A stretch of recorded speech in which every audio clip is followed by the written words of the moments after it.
Okay, in this fourth part, we will discuss the remaining pharmacological actions of sympathomimetics. So, this is very important to understand the concept of how does the sympathomimetic influence the metabolism inside of the body. So, there is one of the most important receptor that involved in the metabolism of fatty acid is beta 3 receptor.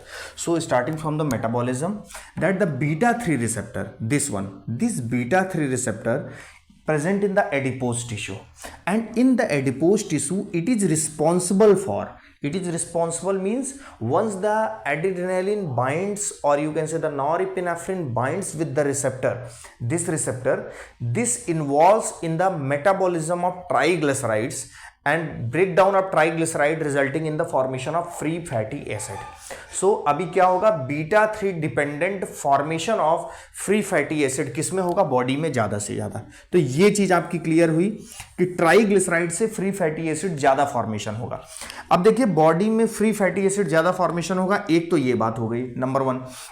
Number 2, free fatty, इसको आप याद किस तरीके से रखेंगे, concept किस तरीके से डेवलप करेंगे, अदरवाइज आपको कई बार कंफ्यूजन होगा कि एक्चुअल में क्या होने वाला है. देखिए मेटाबॉलिज्म में आप अगर beta 3 dependent free fatty acid का फॉर्मेशन है, तो आप ये एज्यूम करिए कि अगर कहीं ना कहीं फ्री फैटी एसिड बनी है तो मीन्स हो सकता है कि उससे ग्लूकोज का फॉर्मेशन हो.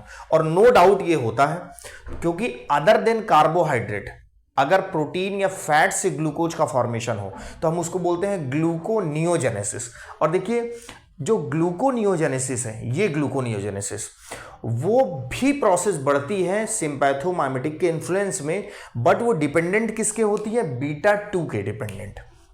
मीन्स मेरा कहने का मतलब है कि एडिपोज टिश्यू में अगर फ्री एडिपोज टिश्यू में बीटा 3 रिसेप्टर होने की वजह से वहां पे ट्राइग्लिसराइड का ब्रेकडाउन ज्यादा हो रहा, जिससे फ्री फैटी एसिड फॉर्मेशन हो रहा, नंबर 1.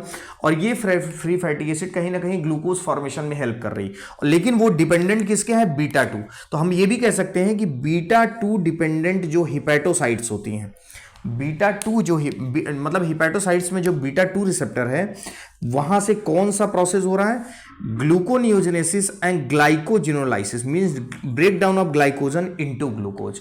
तो आप कहीं ना कहीं देख पा रहे हैं कि ओवरऑल जो सिंपैथोमाइमेटिक्स हैं वो ग्लूकोज को फॉर्म कर रही हैं, चाहे वो एडिपो बीटा 3 डिपेंडेंट हो या बीटा 2 डिपेंडेंट हो. तो इट मींस हम ये भी कह सकते हैं कि ब्लड में ग्लूकोज के लेवल को ये रेज करती हैं.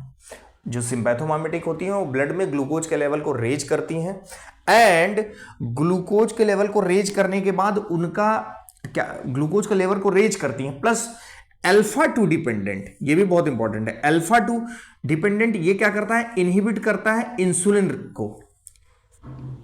ये क्या करता है, इंसुलिन को इनहिबिट करेगा. हमको पता है कि इंसुलिन ग्लूकोज को किस में कन्वर्ट करती है, ग्लाइकोजन में. जब इंसुलिन नहीं होगी तो ग्लूकोज का लेवल अगेन बढ़ेगा. मींस ओवरऑल कहीं ना कहीं सारी चीजें ग्लूकोज के लेवल को ब्लड में इनहांस कर रही है. तो आपकी ये बात हो गई.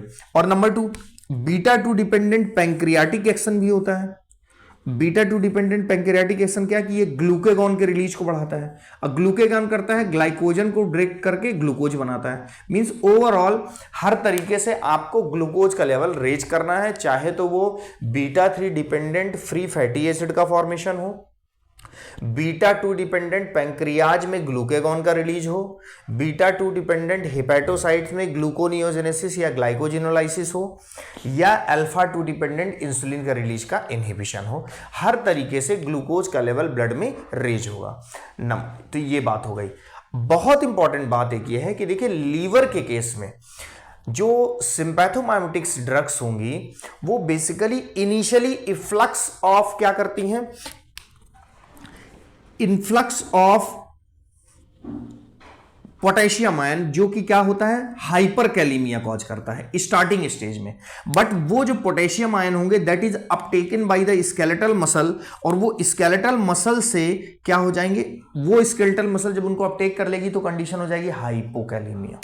मींस सिंपैथोमाइमेटिक कहीं ना कहीं इनिशियल हाइपोकैलेमिया हाइपरकैलेमिया कॉज करता है due to influx of potassium ion, और जो इन्फ्लक्स हुआ उसको अपटेक करने के लिए स्केलेटल मसल की मैकेनिज्म होती है, जो कि वजह होती है हाइपोकैलेमिया की. तो ये ओवरऑल मेटाबॉलिज्म के different receptor dependent different effect है. सेंट्रल नर्वस सिस्टम में अगर हम बात करें तो पुअर पेनिट्रेशन होता है, लेकिन अल्फा 2 जैसा कि हम पढ़ चुके हैं कि ये प्री साइनेप्टिक रिसेप्टर है, मींस ऑटो रिसेप्टर है। अब ऑटो रिसेप्टर है तो क्या करेगा ये ऑटो रिसेप्टर, इट मींस ये कहाँ है, प्री साइनेप्टिक न्यूरॉन में, और यहाँ पे आपके कोई भी एड्रेनर्जिक रिसेप्टर होंगे। अब कोई ड्रग अगर इसको एक्टिवेट कर रही, मतलब इसका एगोनिस्ट है, तो ओवरऑल सिंपैथेटिक फ्लो क्या हो जाएगा, कम, क्योंकि auto receptor just like a brake की तरह काम करेगा इस ओवरऑल फ्लो में। तो ओवरऑल ब्लड प्रेशर क्या होगा, रिड्यूस होगा, सिंपैथेटिक फ्लो कम होगा, ब्लड प्रेशर रिड्यूस होगा। यही वजह होती है कि सेंट्रली अल्फा 2 एगोनिस्ट, जैसा कि एग्जांपल होता है हमारा क्लोनिडिन, जो कि हम as a anti hypertensive use करते हैं। स्केलेटल मसल में अगर हम बात करें तो ये आपका क्लियर है। स्केलेटल मसल में देखिए न्यूरोमस्कुलर ट्रांसमिशन फैसिलिटेटेड होगा, मींस न्यूरोमस्कुलर ट्रांसमिशन बढ़ेगा।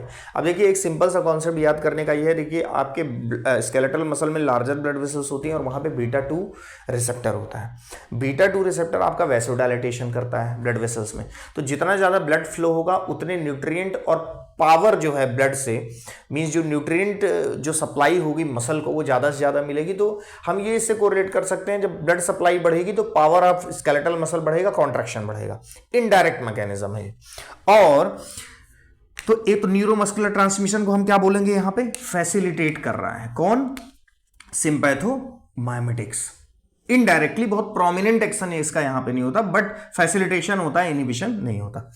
बीटा 2 जो मसल स्पिंडल्स होते हैं, उन मसल स्पिंडल्स पे बीटा 2 रिसेप्टर होता है, और वो बीटा 2 रिसेप्टर क्या इंड्यूस करता है, tremor. So this is very important कि बीटा 2 डिपेंडेंट सिंपैथेटिक जो ड्रग का रिस्पॉन्स होता है, that is in the muscle spindle, is responsible for tremor. So this is all about the pharmacological action, remaining pharmacological action of sympathomimetic. I hope एक understanding आप बना पाए होंगे। In the next session we will discuss the uses of sympathomimetics. So thank you very much.